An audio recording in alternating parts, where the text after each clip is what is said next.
ಕತೆ ಕೇಳಕ್ ಬಂದ್ಕಂಡೆ ಇಷ್ಟು ಸುಸ್ತಾಗ್ಬಿಟ್ರೆ ಹೆಂಗ?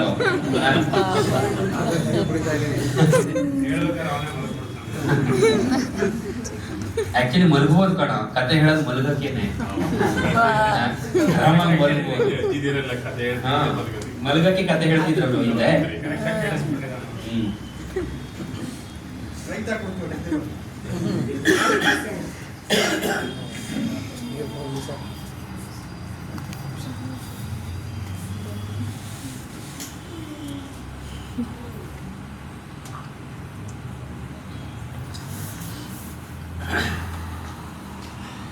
ಹಿಮಾಲಯದ ಹತ್ರ ಕಾಶ್ಮೀರ. ಕಾಶ್ಮೀರ ಗೊತ್ತಲ್ವಾ? ಕಾಶ್ಮೀರ ಗೊತ್ತಾ ಎಲ್ಲಿದೆ ಅಂತ? ಎಲ್ಲಿದೆ? ಇಲ್ಲೇ ಬೆಂಗಳೂರು ಮುಂದ್ಗಡೆ ಹೋಗ್ತಾ ಲೈಟ್ ತಗೊಂಡ್ರೆ ಅದೇ ತಾನೆ ಹಿಮಾಲಯ. ನಾರ್ತ್ ಅಲ್ಲಿ ಇದೆ, ಭಾರತದಲ್ಲೇ ಇದೆ. ಮೇಲ್ಗಡೆ ಭಾರತದ ಶಿಖರ, ಅಲ್ಲಿ ಹಿಮಾಲಯ ಅಂತ ಒಂದು ದೊಡ್ಡ ಪರ್ವತ ಇದೆ ಗೊತ್ತಾ? ಅಲ್ಲಿ ಚಳಿ ಪ್ರದೇಶ ಅದು. ಆ ಪರ್ವತದಲ್ಲಿ ಅಲ್ಲಿ ಒಬ್ಬ ರಾಜ ಇದ್ದ. ಕಾಶ್ಮೀರದ ಕಡೆ ಒಬ್ಬ ರಾಜ. ಅವನು ಒಂದು ವಿಶೇಷವಾದ ಸ್ಪರ್ಧೆಯನ್ನ ಏರ್ಪಡಿಸಿದ. ಸ್ಪರ್ಧೆ ಏನಪ್ಪಾ ಅಂತ ಹೇಳಿದ್ರೆ, ಈ ಚಳಿಗಾಲದಲ್ಲಿ ಯಾರು ರಾತ್ರಿ ಇಡೀ ಬಟ್ಟೆ ಹಾಕದೆ, ಮೈ ಮೇಲೆ ಅಂದ್ರೆ ಅಪ್ಪರ್ ಬಾಡಿ ಬಟ್ಟೆ ಹಾಕದೆ ಹೊರಗಡೆ ಚಳಿಯಲ್ಲಿ ನಿಂತ್ಕೋತಾರೋ ಅವರಿಗೆ ನಾನು 1,00,000 ರೂಪಾಯಿ ಬಹುಮಾನ ಕೊಡ್ತೀನಿ ಅಂತ. ಏನ್ ಸ್ಪರ್ಧೆ?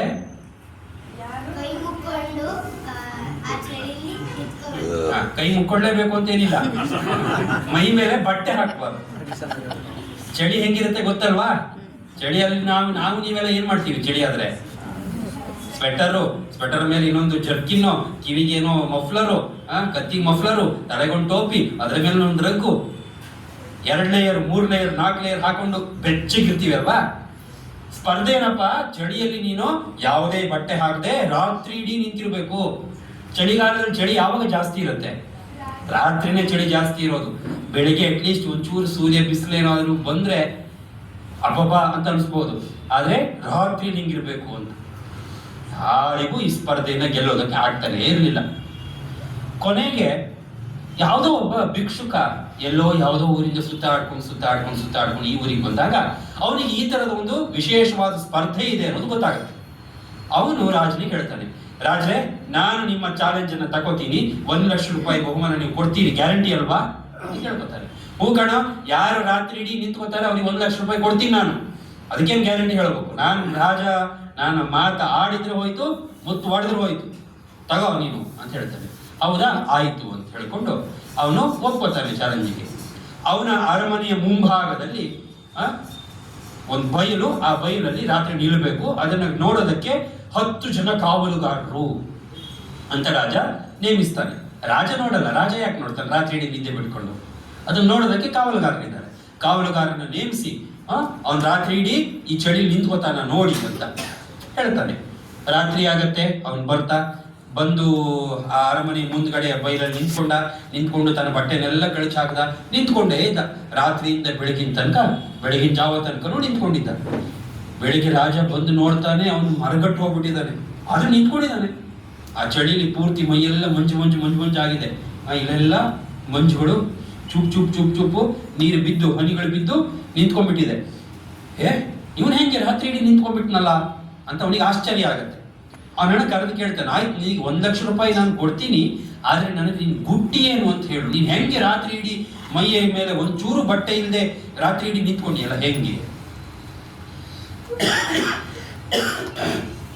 ಅದಕ್ಕೆ ಅವನು ಹೇಳ್ದ, ಅದಕ್ಕೆ ಏನು ಸೀಕ್ರೆಟ್ ಅಂತ ಏನಿಲ್ಲ, ನಿಮ್ಮ ಅರಮನೆಯಲ್ಲಿ ದೂರದಲ್ಲಿ ಒಂದು ಬೆಳಕು ಕಾಣ್ತಿತ್ತಲ್ಲ, ನಾನು ಆ ಬೆಳಕನ್ನೇ ನೋಡ್ತಾ ರಾತ್ರಿ ಇಡೀ ಕಳೆದೆ, ನನಗೆ ಬೆಳಗ್ಗೆ ಎಷ್ಟೊತ್ತಾಯ್ತು ಗೊತ್ತೇ ಆಗಲಿಲ್ಲ ಅಂತ ಹೇಳ್ದ. ರಾಜನಿಗಾಗ ಸಿಟ್ಟು ಬಂದ್ಬಿಡುತ್ತೆ. ಆಹಾ, ಕಳ್ಳ ಇವನು, ನನ್ನ ಅರಮನೆ ಬೆಳಕು ನೋಡ್ಕೊಂಡು ರಾತ್ರಿ ಇಡೀ ಕಳ್ಸಿದಾನೆ, ಇವನಿಗೆ ಯಾಕೆ ಕೊಡ್ಲಿ ನಾನು 1,00,000 ರೂಪಾಯಿ ಬಹುಮಾನ? ನಿಮ್ಗೆ 1,00,000 ರೂಪಾಯಿ ಬಹುಮಾನ ಕೊಡಲ್ಲ, ಹೋಗ ನೀನು ಅಂತೇಳಿ ಕಳಿಸ್ಬಿಡ್ತಾನೆ. ಅವನಿಗೆ ಬೇಜಾರಾಗ್ಬಿಡುತ್ತೆ. ಅಯ್ಯೋ, ನಾನು ಎಲ್ಲೆಲ್ಲ ಭಿಕ್ಷೆ ಬೇಡ್ಕೊಂಡೆ, ಇವನ ಹತ್ರ ಬಂದ್ರೆ ಇಲ್ಲಿ 1,00,000 ರೂಪಾಯಿ ಸಿಗತ್ತೆ ಅಂತ ನಾನು ಇಷ್ಟು ಕಷ್ಟಪಟ್ಟು ರಾತ್ರಿ ಇಡೀ ನಿದ್ದೆ ಬಿಟ್ಟು ಈ ಚಳಿಲಿ ನಿಂತ್ಕೊಂಡ್ರೆ ಇವನಿಗೆ ಯಾವುದೋ ಕಾರಣ ಹೇಳಿ ನನ್ನನ್ನ ರಿಜೆಕ್ಟ್ ಮಾಡಿಬಿಟ್ನಲ್ಲ, ಏನಪ್ಪಾ ಮಾಡೋದು ಅಂತ ಹೇಳ್ಕೊಂಡು ಅವನ ಮಂತ್ರಿ ಒಬ್ಬ ಇದ್ದ, ಆ ಮಂತ್ರಿ ಹತ್ರ ಹೋಗಿ, ಇದೇ ತೆನಾಲಿ ರಾಮನೋ ಬೀರ್ಬಲ್ ತರನೋ ಇನ್ನೊಬ್ಬ ಮಂತ್ರಿ, ಅವನ ಹತ್ರ ಹೋಗಿ ಹಿಂಗಾಯ್ತು ಮಂತ್ರಿಗಳೇ, ನೀವೇನಾದ್ರೂ ಪರಿಹಾರ ತೋರಿಸಿ. ಮಂತ್ರಿ ಹೌದಾ, ಹಿಂಗಾಯ್ತಾ, ಬಿಡು ನಾನು ನಿನ್ನ ನೋಡ್ಕೋತೀನಿ, ಏನು ಟೆನ್ಷನ್ ತಗೋಬೇಡ, ನೀನು ಅಲ್ಲಿ ತನಕ ಇಲ್ಲಿ ಒಂದ್ ಕಡೆ ಇದ್ಬಿಡು ಅಂತ ಜಾಗ ತೋರಿಸಿ ಅವನು ತನ್ನ ಪಾಡಿಗೆ ತಾನು ನಡೀತ. ರಾಜ ಸಭೆಗೆ ಬಂದು ನೋಡ್ತಾನೆ ಯಾರ್ಯಾರಿದ್ದಾರೆ ಅಂತ. ಈ ಮಂತ್ರಿ ಇಲ್ಲ. ಎಲ್ಲಿ ಮಂತ್ರಿ ಎಲ್ಲಿ ಅಂತ ಕೇಳ್ತಾನೆ. ಸೇನಾಧಿಪತಿ ಏನೋ ಗೊತ್ತಿಲ್ಲ, ಎಷ್ಟೊತ್ತಿ ಬರಬೇಕಿತ್ತು, ಟೈಮ್ ಆಯ್ತು, ಆದ್ರೆ ಇನ್ನೂ ಬಂದಿಲ್ಲಪ್ಪ ಅವನು ಅಂತ. ಹೌದಾ, ಕಳಿಸಿ ಅವ್ನ ಮನೆಗೆ ಜನನ್ ಕಳಿಸಿ ಅಂತ ಜನನ್ ಕಳಿಸ್ತಾನೆ. ಹೋದ್ರೆ ಮನೇಲಿದ್ದಾನೆ, ಮನೇಲಿ ಅಡುಗೆ ಮಾಡ್ತಿದ್ದಾನೆ, ಅಡುಗೆ ಮುಗಿಸ್ಕೊಂಡು ಊಟ ಮಾಡಿ ಬರ್ತಾನಂತೆ ಅಂತ ಹೇಳ್ಕೊಂಡು ಅವ್ನು ಹೇಳಿ ಕಳಿಸ್ತಾನೆ. ರಾಜ ಓ ಹೌದಾ, ಅಡುಗೆ ಮಾಡ್ತಿದ್ದಾನೆ, ಮಂತ್ರಿ ಮನೇಲಿ ಮಂತ್ರಿನ ಅಡುಗೆ ಮಾಡಲ್ಲ, ಆಯ್ತಾಯ್ತು, ಬಹುಶಃ ಅವನು ಹೆಂಡತಿ ಎಲ್ಲೋ ಹೋಗಿರ್ಬೇಕು, ಅಥವಾ ಅಡುಗೆ ಭಟ್ರು ಇವತ್ತು ಬಂದಿಲ್ಲ, ರಜೆ ಹಾಕ್ಬಿಟ್ಟಿದ್ದಾರೆ ಅಂತ ಅನ್ಕೊಂಡು ಸುಮ್ಮನಾಗ್ತಾನೆ.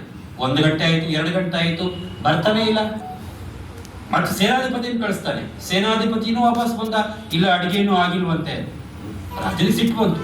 ಹೌದಾದ್ ಏನ್ ಅಡುಗೆ ಮಾಡ್ತಿದ್ದಾನಂತ ಅವನು, ಇಷ್ಟೊತ್ತು ಬೆಳಗ್ಗೆಯಿಂದ ರಾತ್ರಿ ತನಕ ಸಂಜೆ ತನಕ ಮಾಡೋ ಅಡುಗೆ, ಯಾವ್ದು ಅಡುಗೆ ಅದು, ನಾನೇ ಹೋಗಿ ನೋಡ್ತೀನಿ ಅಂತ ರಾಜನೇ ಸೀದಾ ಮಂತ್ರಿ ಮನೆಗೆ ಹೋದ. ಮಂತ್ರಿ ಮನೆಗೆ ಹೋಗಿ ನೋಡ್ತಾನೆ. ಮಂತ್ರಿ ಏನ್ ಮಾಡಿದಾನೆ ಗೊತ್ತಾ, ಅಲ್ಲಿ ಮೇಲೆ ತುದಿಯಲ್ಲಿ ಒಂದು ಮಡಕೆ ಕಟ್ಟಿದ್ದಾನೆ, ಇಲ್ಲಿ ಕೆಳಗಡೆ ಬೆಂಕಿ ಹಾಕಿದ್ದಾನೆ. ಆ ತುದೀಲಿ ಮಡಕೆ, ಇಲ್ಲಿ ಕೆಳಗಡೆ ಬೆಂಕಿ ಹಾಕಿ ಅದ್ರ ಎದುರು ಕೂತ್ಕೊಂಡಿದ್ದಾನೆ. ಬೆಂಕಿ ಏನು ದೊಡ್ಡ ಬೆಂಕಿನಲ್ಲ, ಮನೇಲಿ ಎಷ್ಟು ಬೆಂಕಿ ಹಾಕ್ಬೋದು ಒಲೆಯಲ್ಲಿ, ಈಗ ಬಿಡಿ ಸ್ಟವ್ ಇದೆ, ಮೊದಲೆಲ್ಲ ಒಲೆಯಲ್ಲಿ ಬೆಂಕಿ ಹಾಕ್ತಿದ್ರು. ಸಣ್ಣ ಬೆಂಕಿ, ಪುಟ್ಟ ಬೆಂಕಿ ಹಾಕೊಂಡು ಕೂತ್ಕೊಂಡಿದ್ದಾನೆ. ರಾಜನ ನೋಡಿ ಸಿಟ್ಟು ಬರುತ್ತೆ. ಏಯ್ ಏನು ತಲೆಹರಟೆ ಮಾಡ್ತಿದ್ಯಾ ನೀನು, ನಿನ್ಗೆ ಮಂತ್ರಿ ಮಾಡ್ಕೊಂಡಿದ್ದೀನಿ, ನಿನ್ಗೆ ಈ ತರ ತಮಾಷೆ ಮಾಡಕ, ರಾಜ್ಯದಲ್ಲಿ ಎಷ್ಟೆಲ್ಲ ಕಷ್ಟ ಇದೆ, ಎಷ್ಟೆಲ್ಲ ಅಲ್ಲಿ ಪ್ರಾಬ್ಲಮ್ ಇದೆ, ಅದನ್ನ ಸಾಲ್ವ್ ಮಾಡೋದು ಬಿಟ್ಕೊಂಡು ನೀನು ಇಲ್ಲಿ ಬೆಂಕಿ ಹಾಕೊಂಡು ಅಡುಗೆ ಮಾಡ್ತಾ ಕೂತ್ಕೊಂಡಿದ್ಯಾ, ಇದೇನು ನಿಂದು ಹುಡುಗಾಟ, ಇಲ್ಲಿ ಬೆಂಕಿ ಹಾಕೊಂಡ್ರೆ ಅಲ್ಲಿ ಅಡುಗೆ ಆಗತ್ತಾ ಅಂತ ಬೈತಾನೆ ರಾಜ. ಅದಕ್ಕೆ ಮಂತ್ರಿ ಹೇಳ್ತಾರೆ, ಅಯ್ಯೋ ನಮ್ಮ ರಾಜ್ಯದಲ್ಲಿ ರಾತ್ರಿಯಲ್ಲಿ ದೂರದಲ್ಲಿರುವ ಬೆಳಕನ್ನು ನೋಡಿಯೇ ಚಳಿಯನ್ನ ಕಾಯ್ಬೋದಂತೆ, ಇನ್ನು ಈ ಬೆಂಕಿಯಲ್ಲಿ ಅನ್ನ ಬಿಸಿ ಆಗಲ್ವಾ ಅಂತ ಮಂತ್ರಿ ಕೇಳ್ತಾನಂತೆ. ಆಗ ರಾಜನ್ ರಿಯಲೈಸ್ ಆಗುತ್ತೆ, ಓ ಈ ಶಾಖ ಅಲ್ಲಿಗೆ ತಡ್ತಾನೆ ಇಲ್ಲ, ಇನ್ನು ಪಾಪ ಆ ಚಳಿಯಲ್ಲಿ ಬೈಲಲ್ಲಿ ನಿಂತ್ಕೊಂಡವನು ನನ್ನ ಅರಮನೆಯ ಯಾವುದೋ ಮೂಲೆಯಲ್ಲಿದ್ದ ಒಂದು ದೀಪ ನೋಡ್ಕೊಂಡು ರಾತ್ರಿ ಇಡೀ ಕಳೆಯೋದು ಸಾಧ್ಯನಾ? ಛೇ, ನಾನು 1 ಲಕ್ಷ ರೂಪಾಯಿ ಉಳಿಸಬೇಕು ಅಂತ ಹೇಳ್ಕೊಂಡು ಏನೇನೋ ಹುಚ್ಚುಚ್ಚು ಮಾಡಿಕೊಂಡು ಅವನಿಗೆ ಪಾಪ ಭಿಕ್ಷುಕನಿಗೆ ದುಡ್ಡೇ ಕೊಡ್ಲಿಲ್ವಲ್ಲ ಅಂತ ಅವನಿಗೆ ತನ್ನ ತಪ್ಪಿನ ಅರಿವಾಗಿ, ಆಯ್ತು 1 ಲಕ್ಷ ಅಲ್ಲ 2 ಲಕ್ಷ ಕೊಡ್ತೀನಿ, ದಮ್ಮಯ್ಯ ಬಾರಯ್ಯ ನೀನು ಬಾ, ನನ್ಗೆ ಇನ್ನೂ ಸುಮಾರಷ್ಟು ಕೆಲಸ ಇದೆ, ಬಾ ಕೆಲಸಕ್ಕೆ ಅಂತ ಮಂತ್ರಿನ ಕರ್ಕೊಂಡು ಆ ಭಿಕ್ಷುಕನಿಗೆ 2 ಲಕ್ಷ ರೂಪಾಯಿ ಕೊಟ್ಟು ಕಳಿಸಿದ್ನಂತೆ. ಇಲ್ಲಿಗೆ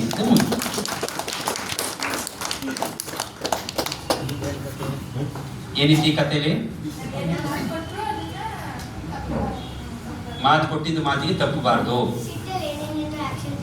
ತಗೋಬಾರ್ದು. ಆಮೇಲೆ ಛಲ ಇದ್ರೆ ಏನ್ ಬೇಕಾದ್ರೂ ಸಾಧಿಸಬಹುದು. ರಾತ್ರಿ ಇಡೀ ನಿಲ್ಲಬೇಕು ಅಂತ ಒಂದು ಗಟ್ಟಿ ಮನಸ್ಸು ಮಾಡಿದ್ದಕ್ಕೆ ನಿಂತ್ಕೊಂಡ, ಅದಕ್ಕೆ ದೀಪ ಮತ್ತೊಂದು ಅದೊಂದೆಲ್ಲ ನೆಪ ಅಷ್ಟೇ. ಆ ನೆಪಕ್ಕೆ ನಾವು ಇದನ್ನ ಮಾಡ್ತಿರ್ತೀವಿ, ಹೌದಾ? ನೆಪಗಳನ್ನು ಹುಡುಕ್ತಿರ್ತೀವಿ, ಏನಾದ್ರೂ ಮಾಡೋದಕ್ಕೆ, ಮಾಡದೇ ಇರೋದಕ್ಕೂ. ಆ ಥರ ನೆಪಗಳನ್ನು ಹುಡುಕಬಾರ್ದು.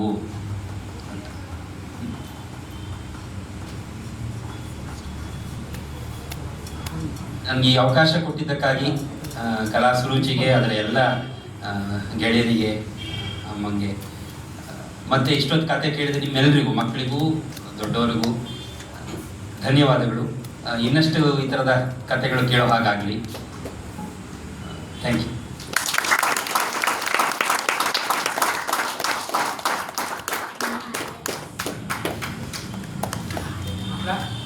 ಇದುವರೆಗೂ ಕತೆ ಕೇಳೋದಿಲ್ಲ, ಎಷ್ಟು ಕತೆ ಕೇಳಿದ್ರು? 5. ಯಾವ ಕತೆ ಇಷ್ಟ ಆಯ್ತು? ಅದ ಕಾಮನ್ ಅಲ್ವಾ, ಎಲ್ಲಾನು ಇಷ್ಟ ಅಂದ್ಬಿಟ್ರೆ ಸೇಫ್. ಯಾಕೆಂದ್ರೆ ಅದ್ರಲ್ಲಿ ಏನು ಇಷ್ಟ ಆಯ್ತು ಅಂತ ಕೇಳ್ಬಿಡ್ತೀವಲ್ಲ, ಅದಕ್ಕೊಂದು ಎಲ್ಲ ಇಷ್ಟ ಆಗ್ಬಿಡ್ತು ಅಂದ್ರೆ ಯಾವುದೇ ಏನು ಪ್ರಶ್ನೆ ಕೇಳಂಗೆ ಇಲ್ಲ ಅಲ್ವಾ. ಇದುವರೆಗೆ ಕತೆ ಹೇಳಿದ್ರೆ ಅವ್ರಿಗೆ ಯಾರೊಬ್ಬರು ಥ್ಯಾಂಕ್ಸ್ ಹೇಳ್ತೀರಾ? ತುಂಬ ದಿನ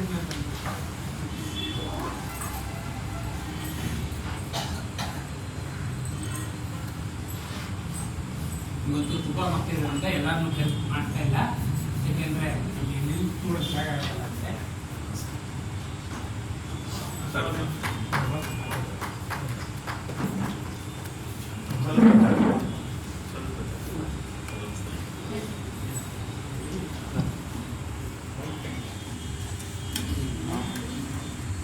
ಮೈಕ್